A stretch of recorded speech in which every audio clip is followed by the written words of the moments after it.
هتجيبي كمية الحمص اللي انتي هتعمليها وتحطيه في مية من بالليل. هنجيب حلة فيها مية وننزل بالحمص. بسم الله. انا هنا حاطة كمية حمص بسيطة علشان انا مش بحب الحمص قوي.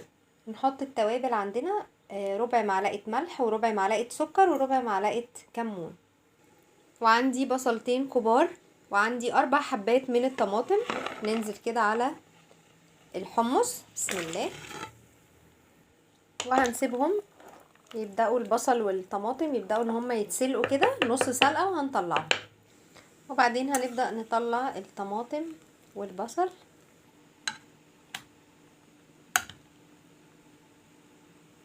هناخد بقى كل الحاجات دي ونحطها في الخلاط. وبعدين معانا توم مهروس، وعندنا 1 فلفل حار. نحط كل ده كده في الخلاط. بسم الله. وبعدين هننزل على الحمص بالطماطم والبصل. بسم الله. التوابل اللي معايا في الوصفة معايا مع نص معلقة كبيرة كمون، وعندي ربع معلقة سكر، وعندي معلقة متوسطة ملح، وعندي مكعب مرق، وعندي معلقة صغيرة بابريكا. كل ده هننزله على كل المكونات دي. بسم الله. وبعدين هنسيب الحمص لحد ما يستوي خالص. وبعدين ما الحمص عندنا يستوي، تعالوا بقى اقول لكم سر الخلطات اللي بتتعمل على الكورنيش. عندنا هنا في البولة دي هنحط فيها معلقة كبيرة كمون، هننزل عليها ب3 4 ليمونات كده، عصير ليمون، وهناخد من الخلطة بتاعتنا دي من المية دي ونحطها على الكمون بالليمون. طبعا احنا محتاجين الازازة الفظيعة دي، اي ازازة عندك، علشان نحط فيها الخلطة الجميلة دي. بسم الله. انا عندي على فكرة حاجات شكلها شيك وحلو زي اكيد اللي عندكم، بس انا قلت ايه عشان تبقى حاجة كده زي اللي بنشربها على الكورنيش. بسم الله.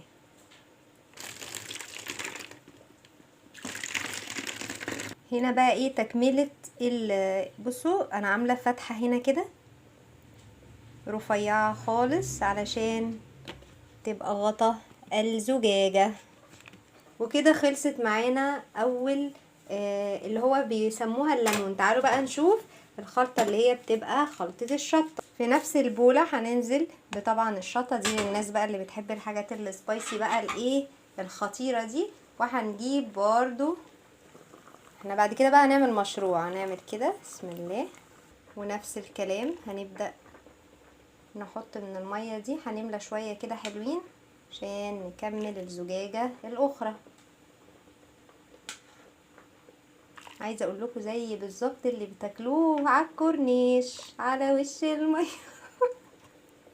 بصوا بقى كده دي خلطة الشطة اللي هتبقى رائعة ان شاء الله. تعالوا بقى نفضيها برضو.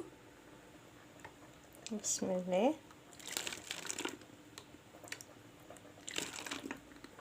ودي الزجاجة بتاعة الشطة، وبرضو عاملين لها ثقب هنا جميل اهو. تعالوا بقى نشوف هنحضر مع بعض الكوباية اللي بنشربها على الكورنيش. اول حاجة بيجيب كوباية بلاستيكية كده، وبيحط الكوباية الكوب الزجاجي كده. المفروض بتبقى كوباية طويلة شوية بس ما علينا.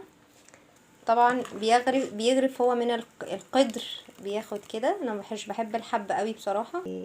اديله هوبا. انا هنا كده ايه خلاص غرفت الكوب الصغير ده. يحط ايده بقى عمو كده على فتحة الزجاجة طبعا، ويبدأ يعمل كده. اوكي. وبعدين يبدأ نحط لكم كده الصوص ده. كفايه كده يا انكل.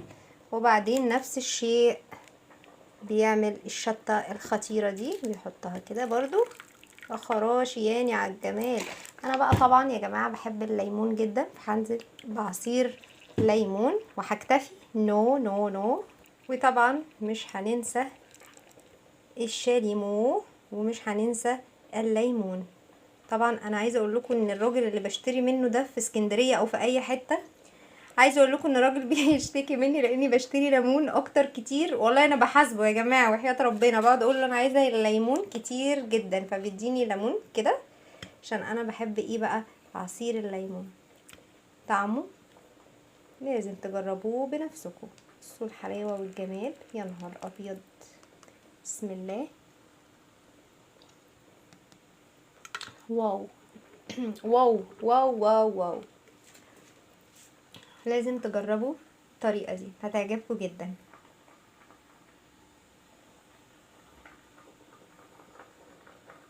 وبكده تكون خلصت وصفتنا. ما تنسوش لو عجبكم الفيديو تعملوا لي لايك، واللي لسه مشتركش في القناه يعمل لي سبسكرايب وتفعلوا زر الجرس علشان يوصل لكم كل جديد.